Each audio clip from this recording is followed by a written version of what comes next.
Hello everyone, नमस्कार। कैसे हैं आप सभी। मैं हरबीर सिंह एक बार फिर से आप सभी का स्वागत करता हूं स्टडी 24 ऑफिशियल में।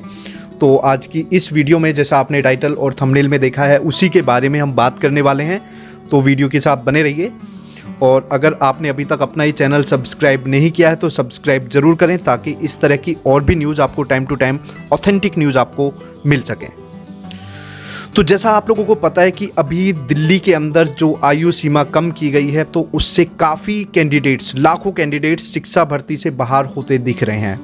तो ऐसे में कैंडिडेट्स बार बार मेरे पास मैसेज भी कर रहे हैं और वो पूछना चाह रहे हैं कि क्या हो सकता है।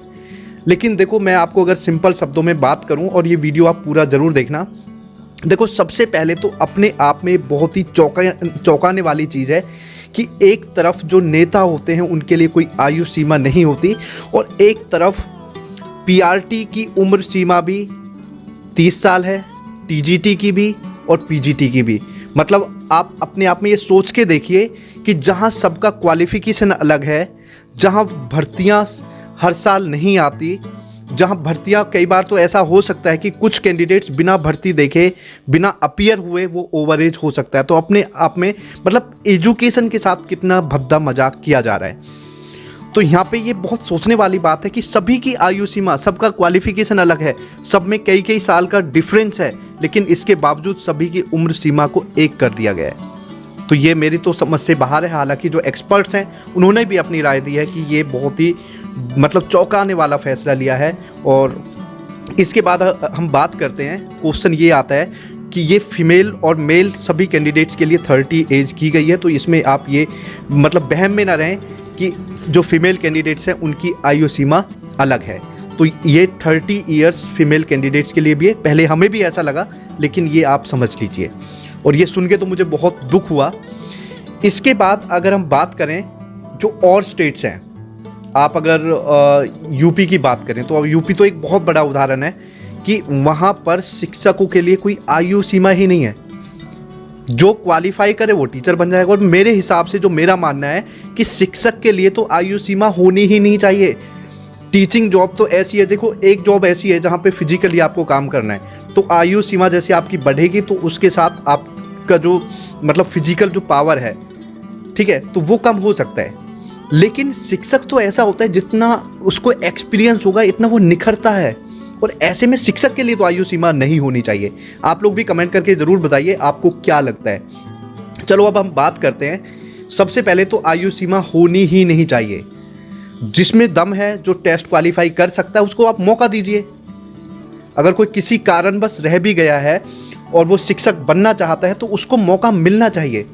आप लोग ज़रूर इस चीज़ को देखें, कमेंट करके ज़रूर बताएं और इस मांग को आगे तक पहुंचाएं। अब आगे क्वेश्चन ये आता है कि इसमें आगे क्या हो सकता है। देखो, जिस हिसाब से चीज़ें चल रही है उस हिसाब से मुझे बिल्कुल भी नहीं लग रहा कि जब तक आप लोग कोई स्टेप नहीं लेंगे कि आपको आयु सीमा मिल जाएगी। बिल्कुल नहीं मिलेगी।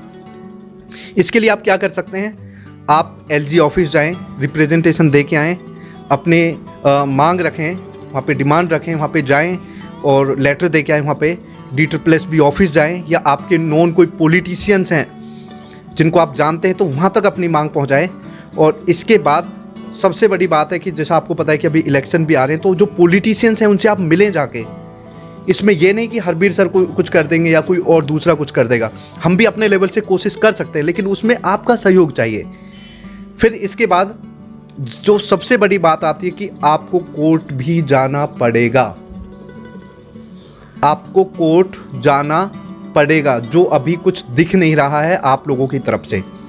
तो कोर्ट तो बहुत बड़ी चीज़ है। कोर्ट में अगर ये बातें रखी जाएंगी और जो रेफरेंसेस हैं वो रखे जाएंगे और चीज़ों का हवाला दिया जाएगा और स्टेट्स का हवाला दिया जाएगा कि वहाँ पे एज इतनी है और यहाँ पे एज इतनी क्यों है, तो ये मांग उठानी चाहिए। और सबसे बड़ी बात, एक पॉइंट ये भी आता है कि सबका क्वालिफिकेशन अलग है, तो सबकी एज 30 कैसे हो सकती है। और हर साल वैकेंसीज आती नहीं हैं, तो फिर कोई कैंडिडेट तो बिना भर्ती देखे ही ओवर एज हो जाएगा। तो ये मांगे उठाई जा सकती हैं, लेकिन इसके लिए आप लोग अगर आगे आते हैं तो चीज़ें हो सकती हैं। क्योंकि अब फॉर्म वगैरह जो है अब स्टार्ट हो जाएंगे और फिर फॉर्म की लास्ट डेट निकल जाएगी। फिर आप क्या कर सकते हैं। तो मैं जितने भी मेरे साथी हैं सभी से कहना चाह रहा हूँ कि आप अपने लेवल से जो भी आप कुछ कर सकते हैं, लेकिन शांतिपूर्ण ढंग से। शांतिपूर्ण ढंग से, तरीके से आप लेटर लेके जाओ, आप मांग उठाओ, आप कोर्ट जाओ, क्योंकि कोर्ट से बड़ी तो कोई ताकत है नहीं। तो ये आप कर सकते हैं। तो आप लोग क्या कहते हैं, आपको क्या लगता है, आप कमेंट करके ज़रूर बताएं। और मेरे पास आप पर्सनली मैसेज भी कर सकते हैं व्हाट्सएप पे। और जो कैंडिडेट्स कुछ आगे आना चाहता है, कुछ करना चाहता है, तो मुझे मैसेज कर सकता है, फिर उस पर हम बात कर सकते हैं। और कैंडिडेट्स हैं वो भी जुड़ सकते हैं हमारे साथ और नंबर पे मैसेज करके, क्योंकि आगे जो भी कुछ होगा तो उसमें हम मिलके कुछ कर सकते हैं। सो थैंक यू, बहुत बहुत धन्यवाद आप लोगों का। जय हिंद।